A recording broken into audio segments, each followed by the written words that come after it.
Good morning. So we have already seen about JK flip flop, but JK flip flop is also having some drawback. So what's the drawback or disadvantage of JK flip flop? That is called the raise around condition. So what is raise around condition? When J and K equal to 1, that is in the toggle condition, we cannot expect the complemented output. We know what is a complemented output, isn't it?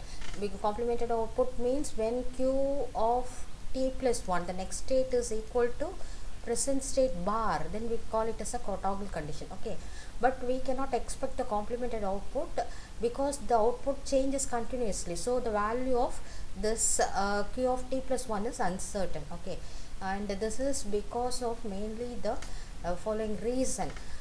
Suppose if you take a clock pulse that is being applied to any flip flop. Okay, the clock pulse duration can be taken as t, capital T, and this td is the propagation delay. In it can also be represented as pd, propagation delay. Okay, this is t represents actually time. Okay, so the delay time, and this tp is the pulse width. Okay, this is within this pulse width. Because of this propagation delay, which is very less, continuously this particular output q of t plus 1 toggles, and it is uncertain that what output actually we get. Okay, and how to eliminate actually, how to eliminate the race around condition? In two ways we can eliminate it. One is if we select this td, time delay of the gate, which are involved in this construction of jk flip flop, that propagation delay should be lying between this pulse width and the t.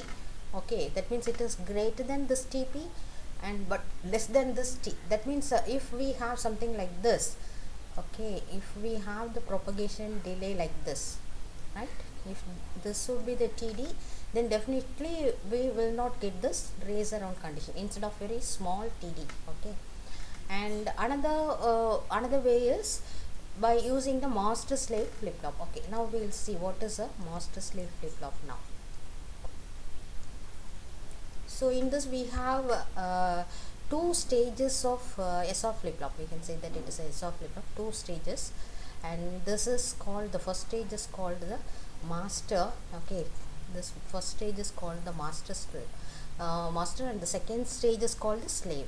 So here also we have the four gates, here also we have the four gates, but here the external j and k inputs are applied to this g1 and g2, and the g3 output is given to g5, g4 output is given as input to g6. Similarly we get the g3 input from the output of g1, g4 is getting it input from this output of the g2. Okay, here we have the feedback path, q is given to this, similarly q bar is given here.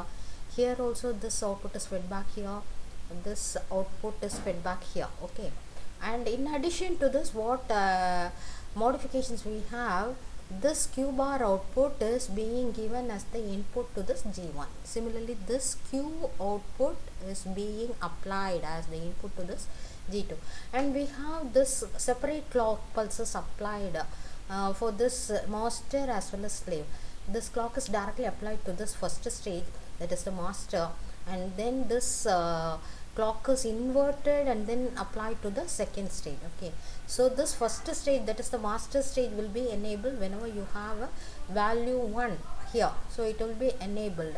At that time this will not be enabled. Okay, so you get some output at this point. Here you can get some output at this point, but it will not actually activate this clock, since it is, we have a 0 here, right? So it will not activate the second stage. And whenever this comes as 0, that means what is it, 1 and 0, it's nothing but the pulse like this.